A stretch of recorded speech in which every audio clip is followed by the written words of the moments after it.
제가 일전에 여러분들에게 과습을 해결하는 2가지 방법에 대해서 알려드린 적이 있는데, 이번에는 거기에 한 가지를 더 해서 정말 최악의 과습 상황이더라도 그 식물을 되살릴 수 있는 방법을 알려드리려고 합니다. 우선 과습을 해결하기 전에 왜 과습이 생기는 것인지를 먼저 말씀드리려고 해요. 과습이라고 하는 것은 흙에 물이 많은 상태를 말하는데요. 단순히 물이 식물에게 독이 되어서 식물을 죽이는 건 절대 아니고요. 흙에 물이 가득 차게 되어서 흙 속에 있는 미세 공기층들이 전부 없어지게 되면 공기가 없을 때만 발생하는 혐기성 미생물들이 활동을 하기 시작하는데, 이 혐기성 미생물들의 대부분은 부패에 작용합니다. 그래서 이 혐기성 미생물들이 흙 속에서 부패 활동을 시작을 하면 흙에 있는 유기물만 썩게 만드는 게 아니라 그 옆에 있는 정상적인 뿌리 조직도 썩게 만듭니다. 이 혐기성 미생물의 경우 분해 과정에서 가스가 발생하는데, 이 가스는 여린 뿌리라던가 아니면 여린 싹, 이런 경우에는 이 가스 피해로 죽기도 해요. 뿌리 같은 경우는 물을 흡수하는 기관이기 때문에 물을 흡수하지 못해서 식물이 말라 죽어가는 것이 바로 과습입니다. 그래서 여러분들이 과습을 해결하기 위해서는 썩어가는 뿌리를 제 기능을 찾을 수 있도록 돌려주는 게 중요해요. 여러분들이 이렇게 화분에 너무 많은 물을 주었을 때, 혹은 물을 주었는데 화분의 흙이 잘 마르지 않을 때, 이런 경우에 여러분들이 과습이 걱정될 수가 있어요.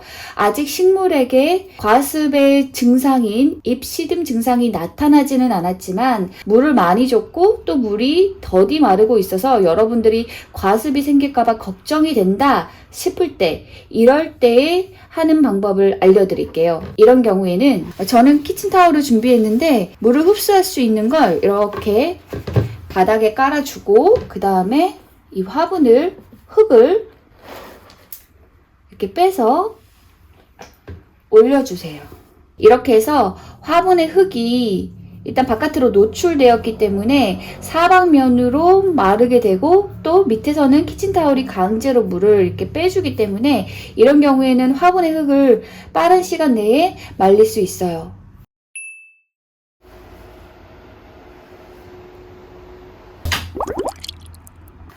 자, 이제 2번째는 좀 더 적극적인 방법, 과습 중기에 해당하는 방법인데요. 이때쯤 되면 잎이 이렇게 시들어가는 모습이 이제 눈으로 포착이 될 때예요. 화분의 흙은 오랫동안 마르지 않고 있고 잎이 시들기 시작했다, 이러면 과습으로 볼 수 있는데요. 이런 경우에는 화분의 흙을 말리는 걸로 해결이 되지 않아요. 왜냐하면 잎이 시들었다는 뜻은 뿌리가 상해서 뿌리로 물을 흡수하지 못하기 때문에 잎이 시들어간다, 말라간다 라는 뜻이기 때문에 이 경우에는 뿌리를 적극적으로 회복하게 해야 됩니다. 일단 이 흙에는 혐기성 미생물들이 너무 많이 발달되어 있고요. 그리고 이 안에 혐기성 미생물들이 활동하면서 생긴 가스들도 있고요. 그리고 뿌리는 일단 상해했어요. 그래서 이 경우에는 흙에 있는 유기질, 그 다음에 양분, 이런 게 뿌리에는 굉장히 부담되는 상황이기 때문에 흙을 적극적으로 없애줘야 됩니다. 그래서 이렇게 돼서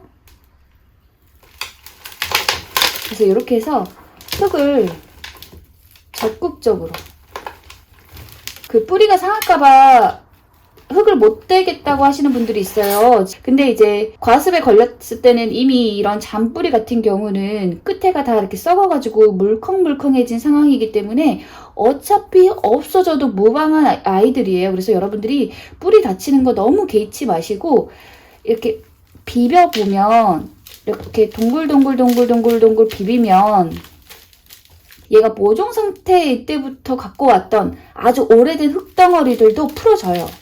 그래서 이렇게 동글 하면 뿌리 피해를 최소화하면서도 흙이 털어집니다. 이렇게 동글 했다가 위아래로 이렇게 톨톨 털어지면 흙이 잘 털어져요. 여기서 흙을 털어내는 이유는 얘를 이제 대야에 물을 받아놓고 놔둘 건데, 그때 이 흙 속에 있는 유기물 때문에 물이 썩어버릴 수 있기 때문에 물이 썩는 것을 최대한 방지하기 위해서 이 흙을 털어내는 거예요. 그래서 여러분들이 할 수 있는 최선을 다해서 털어주세요. 자, 이렇게 해서 여러분들이 최대한 흙을 털어내시고요. 그 다음에 이런 대야 같은 걸 준비해 주세요. 그래서 여기에 물을 받아주세요. 대야가 없으면 다른 것도 괜찮기는 한데 가급적이면 이렇게 목이라고 하죠. 여기가 좁은 것보다는 이렇게 오픈되어 있는 넓은 형태의 용기를 쓰시는 게 좋아요. 왜냐면 같은 양의 물을 담더라도 여기에 접하는 공기층이 좀 적고 이러면 물이 부패할 수가 있어요. 이렇게 물을 담은 다음에 이 뿌리를 물에 이렇게 잠겨주세요. 그리고 나서 바람이 꼭 부는, 하지만 햇빛이 바로 쏟아지지 않는 방그늘에다가 놓아주세요. 바람이 잘 안 불면 이 물이 빨리 썩기 때문에 반드시 바람이 부는 창문이 열려진 공간이어야 하고요. 햇빛이 너무 많이 내리쬐게 되면 얘가 지금 힘든 상태이기 때문에 햇빛 자체를 얘가 못 버텨요. 그리고 잎의 증산작용을 가중시키는 요인인데 지금 얘는 뿌리로 물을 흡수하지 못하는 상태이기 때문에 자기가 물을 못 마시는 상태에서 자꾸 땀을 너무 많이 흘리게 되면 사람이 수분 부족으로 죽을 수가 있잖아요. 그래서 증산작용은 식물이 땀을 흘리는 것과 마찬가지이기 때문에 최대한 땀을 흘리지 않도록 선선한, 그러나 바람은 불고 햇빛은 비치지 않는 그런 곳에다가 놓고 얘가 회복이 될 때까지 요양을 시켜주시면 됩니다. 물은 여러분들이 봐서 썩을 것 같으면 교체해 주시면 되는데 저는 대충 일주일에 한 번 정도 물을 갈아주고 있어요. 그래서 회복이 될 때까지, 그러니까 아마 이렇게 물에 담아놔도 얘네들이 당장은 잎이 시들고 또 시든 잎이 떨어지고 그렇게 할 수는 있어요. 얘 입장에서는 물을 흡수하지 못하기 때문에 자기 몸의 수분을 자꾸 증발시켜버리는 이 잎들을 없애버리려고 스스로 내린 결정일 수도 있기 때문에 잎이 시들고 떨어진다고 해서 실패했나 보다 라고 생각은 안 해주시면 좋겠고요. 이 줄기가 마르지만 않는다면 어쨌든 좋은 결과를 기대해 볼 수 있는 것이기 때문에 이 과정이 한 3개월이 될 수도 있고 6개월이 걸릴 수도 있어요. 상태에 따라서 또 환경에 따라서 굉장히 오래 걸리기도 하는 작업이기 때문에 여러분들이 희망과 인내심을 가지고 기다리셔야 돼요.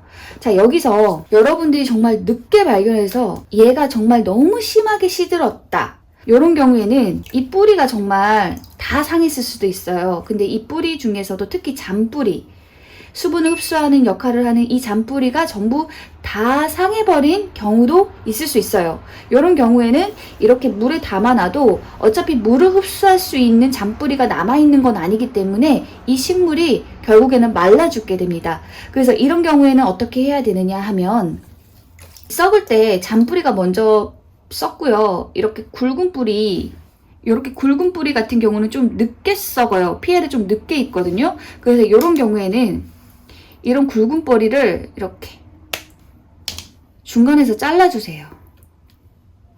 하나 정도 좀 모자르면 또 이렇게 돌려서 또 좀 굵은 뿌리를 잘라주고, 또 이렇게 봐서 또 이렇게 굵은 뿌리를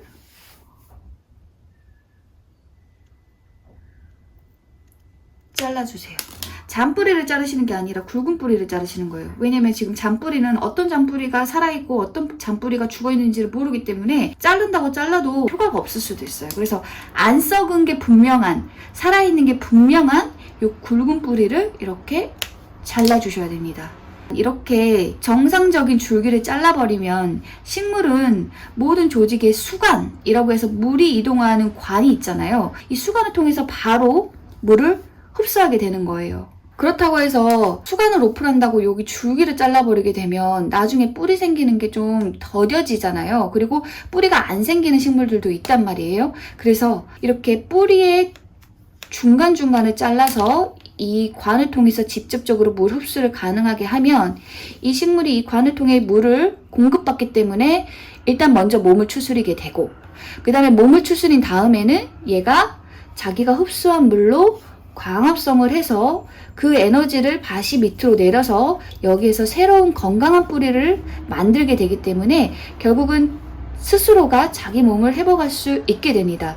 그래서 최악의 경우, 여러분들이 너무 늦게 과습을 발견했다 하는 경우에는 이렇게 건강한 뿌리를 잘라서 해결을 해주세요. 이 경우에는 식물이 물을 흡수해서 광합성을 해서 그 에너지로 새로 뿌리 나는 이 과정이 역시나 굉장히 오래 걸릴 수 있습니다. 그래서 여러분들이 이렇게 대야에 담아놓고 몇 개월간 이렇게 방치하면서 새뿌리가 나고 새싹이 나고 이렇게 회복되었다는 증거가 나타나기 전까지는 계속 물에다가 담아주세요. 어설프게 여러분들이 이 상황이 더 악화되지 않았으니까 괜찮았나 봐 라고 생각하고 분갈이를 해버리면 아직 물을 흡수할 수 있는 건강한 뿌리가 없는 상태에서 분갈이가 되어서 식물이 다시 죽을 수도 있어요.